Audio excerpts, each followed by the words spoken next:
Regular bale ಸಿಕ್ಕಿರುವಂತ ಹಿನ್ನೆಲೆಯಲ್ಲಿ Bengaluru city civil court ಅಲ್ಲಿ ದರ್ಶನ್ ಬಂದಿದ್ದಾರೆ. ಕೆಲವೊಂದು ಪ್ರಕ್ರಿಯೆಗಳನ್ನ ಅಲ್ಲಿ ಪೂರ್ಣಗೊಳಿಸ್ತಾ ಇದ್ದಾರೆ. ಪೂರ್ಣಾವಧಿ ಜಾಮೀನು ಸಿಕ್ಕಿರುವಂತ ಹಿನ್ನೆಲೆಯಲ್ಲಿ ಶನಿವಾರ ಭಾನುವಾರ ರಜೆ ಇದ್ದ ಕಾರಣ ಅದನ್ನ ಪೂರ್ಣಗೊಳಿಸೋದಕ್ಕೆ ಸಾಧ್ಯವಾಗಿರಲಿಲ್ಲ ಪ್ರಕ್ರಿಯೆಗಳನ್ನ. ಇದೀಗ ಶ್ಯೂರಿಟಿ ಸೇರಿದಂತೆ ಜಾಮೀನು ಪ್ರಕ್ರಿಯೆಯನ್ನ ಅಲ್ಲಿ ಪೂರ್ಣಗೊಳಿಸ್ತಾ ಇದ್ದಾರೆ. ರೆಗ್ಯುಲರ್ ಬೇಲ್ ಪ್ರಕ್ರಿಯೆಯನ್ನ ಮುಕ್ತಾಯಗೊಳಿಸ್ತಾ ಇದ್ದಾರೆ. ಬಿಜಿಎಸ್ ಆಸ್ಪತ್ರೆಯಿಂದ ನೇರವಾಗಿ ಕೋರ್ಟಿಗೆ ಬಂದಿದ್ದಾರೆ. ಎಕ್ಸ್ಕ್ಲೂಸಿವ್ ದೃಶ್ಯಗಳನ್ನ ನ್ಯೂಸ್ 18 ಸ್ಕ್ರೀನ್ ಮೇಲೆ ನಾವು ಗಮನಿಸ್ತಾ ಇದ್ದೀವಿ. 13ನೇ ತಾರೀಕು ಮೊನ್ನೆ ಶುಕ್ರವಾರನೇ ಅವರಿಗೆ ರೆಗ್ಯುಲರ್ ಬೇಲ್ ಅನ್ನ ಹೈಕೋರ್ಟ್ ಮಂಜೂರು ಮಾಡಿತ್ತು. ಆಲ್ರೆಡಿ ಮೆಡಿಕಲ್ ಬೇಲ್ ಮೇಲೆ ಅಂದ್ರೆ ಮಧ್ಯಂತರ ಬೇಲ್ ಮೇಲೆ ಹೊರಗಡೆ ಬಂದಿದ್ರು ದರ್ಶನ್. ಬಿಜಿಎಸ್ ಆಸ್ಪತ್ರೆಯಲ್ಲಿ ಚಿಕಿತ್ಸೆಯನ್ನ ಪಡ್ಕೊಳ್ತಿದ್ರು, ಟ್ರೀಟ್ಮೆಂಟ್ ಅನ್ನ ಪಡ್ಕೊಳ್ತಾ ಇದ್ರು. ಸರ್ಜರಿ ಆಗುತ್ತೆ ಆಗಲ್ಲ ಈ ಗೊಂದಲದ ಮಧ್ಯದಲ್ಲೇ ದಿನಗಳನ್ನ ದೂಡ್ತಾ ಇದ್ರು. ಫೈನಲಿ ರೆಗ್ಯುಲರ್ ಬೇಲ್ ಸಿಕ್ಕಿದ್ರಿಂದ ಸಹಜವಾಗಿ ಅವರಿಗೆ ಖುಷಿಯಾಗಿದೆ. ನನ್ನನ್ನು ಆದಷ್ಟು ಬೇಗ ಡಿಸ್ಚಾರ್ಜ್ ಮಾಡಿ ನಾನು ಮನೆಗೆ ಹೋಗಿ ರೆಸ್ಟ್ ತಗೋತೀನಿ, ಫಿಸಿಯೋಥೆರಪಿ ಕಂಟಿನ್ಯೂ ಮಾಡ್ತೀನಿ, ಒಂದಿಷ್ಟು ವ್ಯಾಯಾಮಗಳನ್ನು ಮಾಡ್ಕೊಳ್ತೀನಿ ಅಂತ ಡಾಕ್ಟರ್ಸ್ ಬಳಿಯಲ್ಲಿ ಕೇಳ್ಕೊಳ್ತಾ ಇದ್ರಂತೆ ದರ್ಶನ್ ಅಂತಾನು ಸುದ್ದಿಗಳೆಲ್ಲ ಸಿಕ್ಕಿದ್ವು.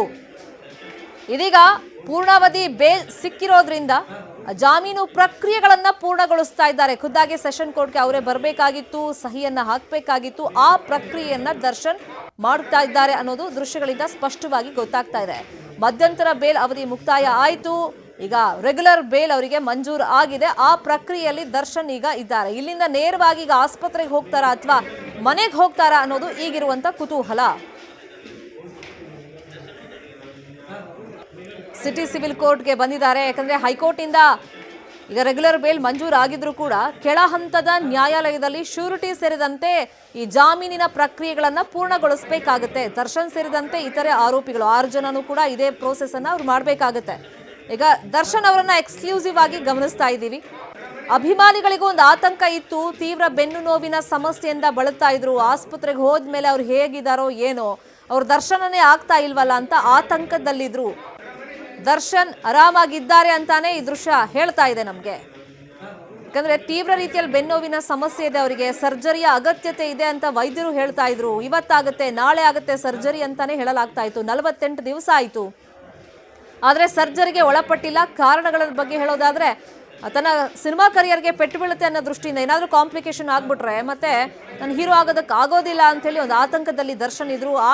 ಆ ಕಾರಣಕ್ಕೆ ಅವರು ಸರ್ಜರಿಗೆ ಒಳಪಟ್ಟಿಲ್ಲ. ಡಾಕ್ಟರ್ಸ್ ಕನ್ವಿನ್ಸ್ ಮಾಡಿದ್ರು ಕೂಡ ಬೇಡ ಅಂತಾನೆ ಬರ್ತಾ ಇದ್ರು. ರೆಗ್ಯುಲರ್ ಬೇಲ್ ಮೇಲೆ ಸಾಕಷ್ಟು ನಿರೀಕ್ಷೆನ ಇಟ್ಕೊಂಡಿದ್ರು. ಅದರಂತೆ ಶುಕ್ರವಾರ ಅವರಿಗೆ ರೆಗ್ಯುಲರ್ ಬೇಲ್ ಸಿಕ್ತು. ಇದೀಗ ಜಾಮೀನು ಪ್ರಕ್ರಿಯೆಗಳನ್ನ ಮಾಡ್ತಾ ಇದ್ದಾರೆ. ಇದೀಗ ಮನೆಗೆ ತೆರಳುವಂತ ಸಾಧ್ಯತೆಗಳು ಮ್ಯಾಕ್ಸಿಮಮ್ ಇದೆ ಅಂತ ಹೇಳಿ ಇನ್ಫಾರ್ಮೇಶನ್ ಸಿಗ್ತಾ ಇದೆ. ಡಿಸ್ಚಾರ್ಜ್ ಪ್ರಕ್ರಿಯೆ ಬಗ್ಗೆನೂ ಕೂಡ ಮೊನ್ನೆ ಇಂದು ಡಾಕ್ಟರ್ಸ್ ಬಳಿಯಲ್ಲಿ ದರ್ಶನ್ ಕೇಳ್ಕೊಳ್ತಾ ಇದ್ರಂತೆ. ಫಿಸಿಯೋಥೆರಪಿ ಅಷ್ಟೇ ನಂಗೆ ಸದ್ಯಕ್ಕೆ ಸಾಕು, ಸರ್ಜರಿ ಬಗ್ಗೆ ಮುಂದೆ ಯೋಚನೆ ಮಾಡೋಣ, ಅಕಸ್ಮಾತ್ ತುಂಬಾ ಕಾಂಪ್ಲಿಕೇಶನ್ ಏನಾದರೂ ಆಗ್ತಿದೆ ಅಂದ್ರೆ ಸರ್ಜರಿ ಮಾಡಿಸ್ಕೊಳ್ಳೋಣ, ಸದ್ಯಕ್ಕೆ ನನಗೆ ಫಿಸಿಯೋಥೆರಪಿನೇ ನೀವು ಕಂಟಿನ್ಯೂ ಮಾಡಿ, ನನ್ನ ಸಿನಿಮಾ ಕರಿಯರ್ಗೆ ಇದರಿಂದ ಪೆಟ್ಟು ಬೀಳುತ್ತೆ, ಒಂದಿಷ್ಟು ಎಕ್ಸಸೈಸ್ಗಳನ್ನು ನಾನು ಮನೆಯಲ್ಲೇ ಮಾಡ್ಕೊಳ್ತೀನಿ, ರೆಸ್ಟ್ ತಗೋತೀನಿ, ಪರವಾಗಿಲ್ಲ ಅಂತ ಡಾಕ್ಟರ್ಸ್ ಬಳಿಯಲ್ಲಿ ಹೇಳ್ಕೊಂಡಿದ್ರಂತೆ. ಸದ್ಯಕ್ಕೆ ಈಗ ಜಾಮೀನು ಪ್ರಕ್ರಿಯೆಯನ್ನ ಮುಗಿಸೋದಕ್ಕೆ ದರ್ಶನ್ ಬಂದಿದ್ದಾರೆ.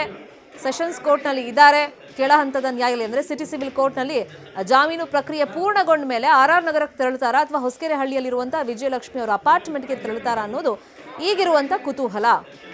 ಸದ್ಯಕ್ಕೆ ಬಿಜಿಎಸ್ ಆಸ್ಪತ್ರೆಯಿಂದ ನೇರವಾಗಿ ಸಿಟಿ ಸಿವಿಲ್ ಕೋರ್ಟ್ಗೆ ಬಂದಿದ್ದಾರೆ ದರ್ಶನ್. ಅಲ್ಲಿ ಕೆಲವೊಂದು ಸಹಿಗಳನ್ನು ಹಾಕಬೇಕಾಗುತ್ತೆ, ಶ್ಯೂರಿಟಿಗಳನ್ನು ಕೊಡಬೇಕಾಗುತ್ತೆ.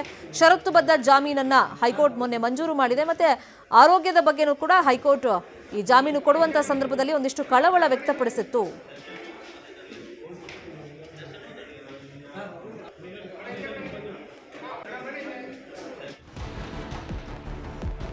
ಈಗ ಹೊಸಕೆರೆಹಳ್ಳಿಯ ವಿಜಯಲಕ್ಷ್ಮಿ ನಿವಾಸಕ್ಕೆ ದರ್ಶನ್ ತೆರಳುತ್ತಾರೆ ಅಂತ ಇದೀಗ ಅಪ್ಡೇಟ್ ಮಾಹಿತಿ ನಮಗೆ ಲಭ್ಯವಾಗ್ತಾ ಇದೆ. ಸಿಟಿ ಸಿವಿಲ್ ಕೋರ್ಟ್ ನಿಂದ ವಾಪಸ್ ಅವರು ಬಿಜಿಎಸ್ ಆಸ್ಪತ್ರೆಗೆ ಹೋಗೋದಿಲ್ಲ.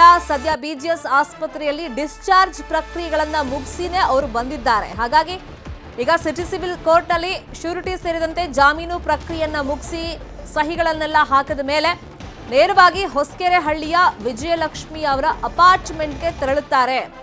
ಒಂದಿಷ್ಟು ಕನ್ಫ್ಯೂಷನ್ ಇಲ್ಲಿ ಕ್ರಿಯೇಟ್ ಆಗಿತ್ತು. ಯಾಕಂದ್ರೆ ಇವರು ಜಾಮೀನು ಪ್ರಕ್ರಿಯೆ ಪೂರ್ಣಗೊಳಿಸೋದಕ್ಕೆ ಬಿಜಿಎಸ್ ಆಸ್ಪತ್ರೆಯಿಂದ ಸಿಟಿ ಸಿವಿಲ್ ಕೋರ್ಟಿಗೆ ಬಂದಿದ್ದಾರೆ. ಇಲ್ಲಿ ಪ್ರಕ್ರಿಯೆ ಎಲ್ಲ ಪೂರ್ಣಗೊಂಡ ಮೇಲೆ ಮತ್ತೆ ಹಾಸ್ಪಿಟಲ್ಗೆ ಹೋಗ್ಬೋದು, ಇನ್ನೊಂದು 2-3 ದಿನದಲ್ಲಿ ಅವರು ಡಿಸ್ಚಾರ್ಜ್ ಆಗ್ಬೋದು, ಟ್ರೀಟ್ಮೆಂಟ್ ಕಂಟಿನ್ಯೂ ಮಾಡಿ ಅಂತ ಒಂದಿಷ್ಟು ಗೊಂದಲಗಳಿತ್ತು. ಬಟ್ ಬಿಜಿಎಸ್ ಆಸ್ಪತ್ರೆಯಲ್ಲಿ ಡಿಸ್ಚಾರ್ಜ್ ಪ್ರಕ್ರಿಯೆಯನ್ನ ಮುಗಿಸಿನೇ ಅವರು ಸಿಟಿ ಸಿವಿಲ್ ಕೋರ್ಟ್ಗೆ ಬಂದಿರೋದು. ಇಲ್ಲಿಂದ ನೇರವಾಗಿ ಅವರು ಹೊಸಕೆರೆಹಳ್ಳಿಯ ವಿಜಯಲಕ್ಷ್ಮಿ ಅವರ ಅಪಾರ್ಟ್ಮೆಂಟ್ಗೆ ತೆರಳುತ್ತಾರೆ ಅಂತ ನ್ಯೂಸ್ 18ಗೆ ಈಗ ಮಾಹಿತಿಗಳು ಲಭ್ಯವಾಗ್ತಾ ಇದೆ. ಈಗ ಜಾಮೀನು ಸಿಕ್ಕಾಗ ನಾವು ನೋಡಿದ್ವಿ RR ನಗರದ ನಿವಾಸದ ಮುಂದೆ, ದರ್ಶನ್ ಅವರ ನಿವಾಸದ ಮುಂದೆ ಅಭಿಮಾನಿಗಳು ಬಂದಿದ್ರು, ಪಟಾಕಿ ಸಿಡಿಸಿ ಸಿಹಿ ಹಂಚಿ ಸಂಭ್ರಮಿಸಿದ್ರು. RR ನಗರದಲ್ಲಿದ್ರೆ ಸಾಕಷ್ಟು ಜನ ಅಭಿಮಾನಿಗಳು ಬರ್ತಾ ಇರ್ತಾರೆ.